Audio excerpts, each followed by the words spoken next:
Привет! Здравствуйте, мальчишки и девчонки! Сегодня отличный день, а все потому, что в эфире информационная служба детских новостей. Да, ведь наши новости самые добрые и самые позитивные. Никита, скажи, а ты уже задумался о своей будущей профессии?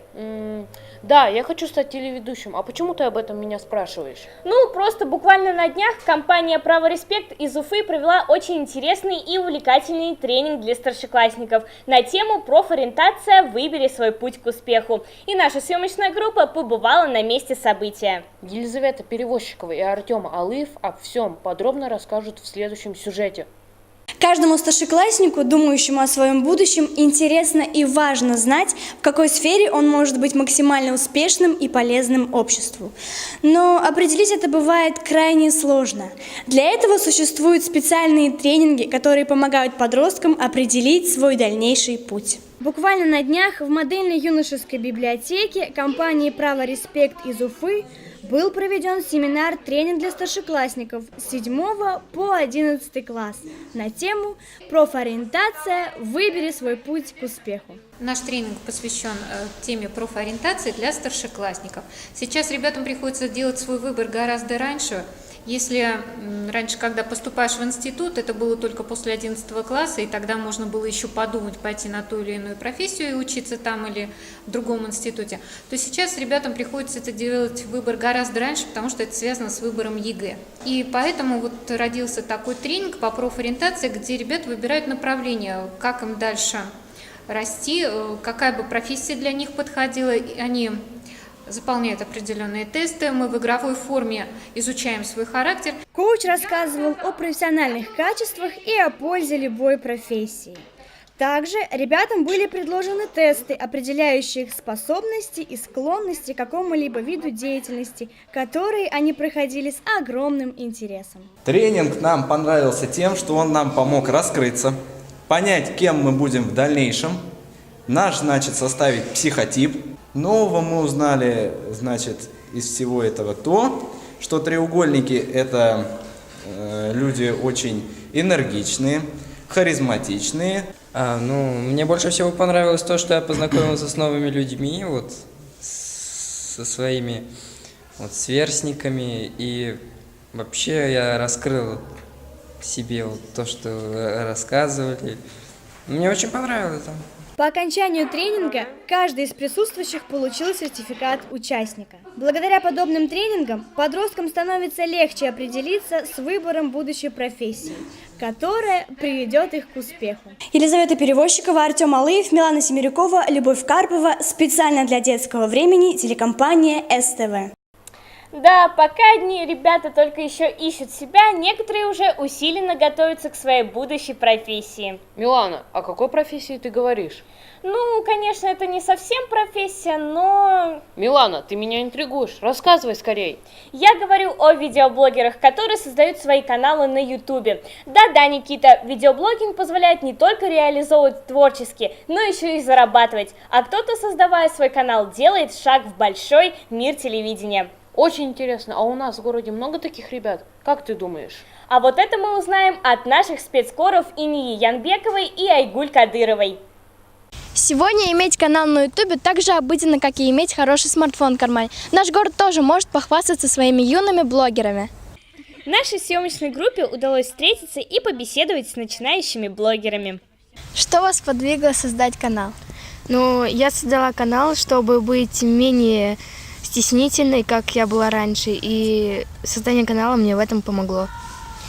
Мне моя подруга сказала, давай снимать вместе. Я подумала, и я захотела. Чтобы убрать стеснительность и чтобы стать более открытым в сообщении с незнакомыми лицами. Увидели популярных видеоблогеров и захотели также попробовать. Еще и убрать нашу стеснительность. Какие чувства вызывают вас, смотря первое видео?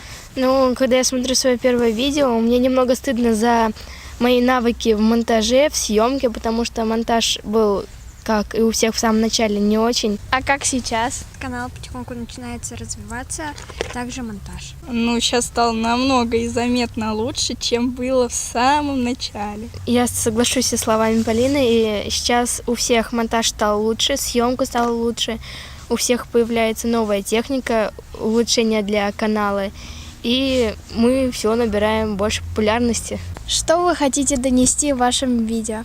Ну, я снимаю видео, чтобы, как и все здесь, прославиться для начала, для того, чтобы многие люди узнали о моей жизни. Я просто тренируюсь, чтобы потом на телевидении быть в лучшей степени. Вообще я с детства любила создавать мультики на бумаге, а потом с появлением в моей жизни компьютера я перешла все на компьютерную все. Мы просто снимаем свою жизнь,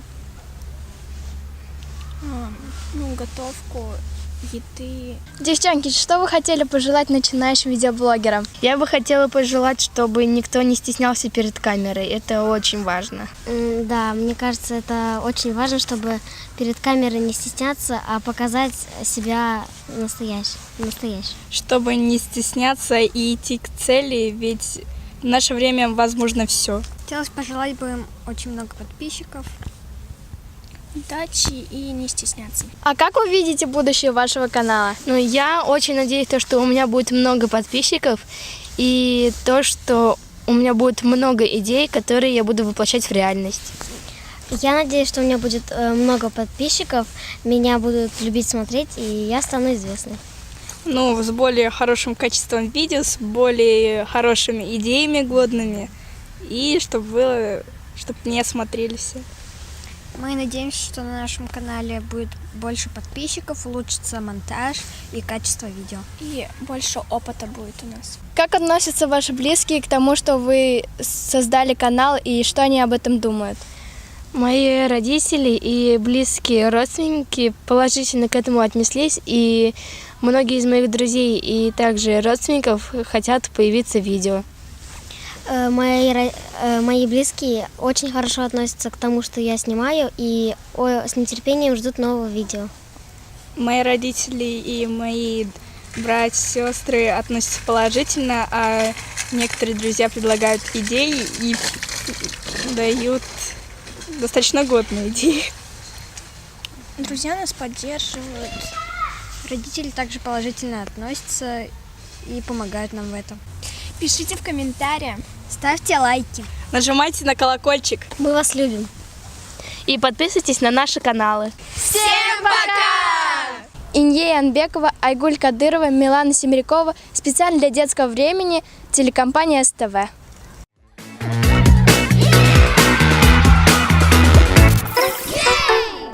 Да, молодцы, девчонки, обязательно подпишусь на их каналы. Никит, и на мой тоже не забудь подписаться. Хорошо, Милан, ну что ж, мозг мы уже прокачали, настало время спортивных новостей. Да, Никита, это точно. Наш корреспондент Родион Валявин побывал на очень значимом спортивном событии. На каком, узнаем в следующем сюжете. 8 октября, в день праздника карате, в клубе Тамаширю было проведено соревнование на Кубок Дракона. В соревнованиях приняли участие более 50 детей от 5 до 18 лет. В каждой категории победители были награждены кубками, грамотами и подарочными сертификатами от детского центра «Мадагаскар». Ты впервые участвуешь на соревнованиях? Нет, я уже участвовала много раз. Я участвую не впервые в соревнованиях. Что помогло тебе занять первое место? Мой труд на тренировках. Я считаю, что каждое соревнование – это любой труд, неважно, первое или второе или третье место.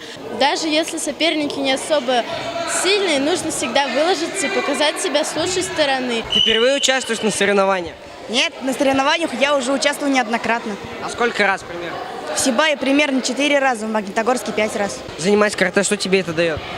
Дисциплину, ответственность. Атмосфера соревнований была по-спортивному напряженной, так как стать победителем хотел каждый, но победа досталась самым упорным и настойчивым ребятам. А бои малышей, делающие свои первые шаги на этом поприще, разряжали атмосферу своей непосредственностью. Как долго ты ходишь на карате? 2 года. А ты, Шакира? Даже 2 года. Почему ты занимаешься карате, а не танцами? Потому что я сильная. Какое место вы заняли? 1. Легко ли было победить на соревнованиях? Не очень легко. Карате Тамаши-рю существует уже много лет, но в последнее время он приобретает в себя все большую популярность. С каждым годом на занятия приходит все больше детей младшего возраста, так как клуб принимают с 4 лет. Также популярным этот вид спорта становится и у девочек. Для чего проводятся такие соревнования? Дух состязательности, он всегда дает рост, потому что именно на соревнованиях человек, как правило, выкладывается на 100%, потому что соревнования создают экстремальные условия, поэтому соревнования, они очень важны. Во-первых, это и мотивирующий фактор, то есть за призовые места даются награды, ну и, соответственно, это проверка наших боевых возможностей. Хотели бы вырастить олимпийского чемпиона? Я не рассматриваю победу на соревнованиях как самоцель, потому что философия и само понимание сути и вообще сама суть боевых искусств, в частности карате, она не направлена на, скажем, соревновательные элементы. Но если получится, конечно, если будет возможность, я был бы рад только.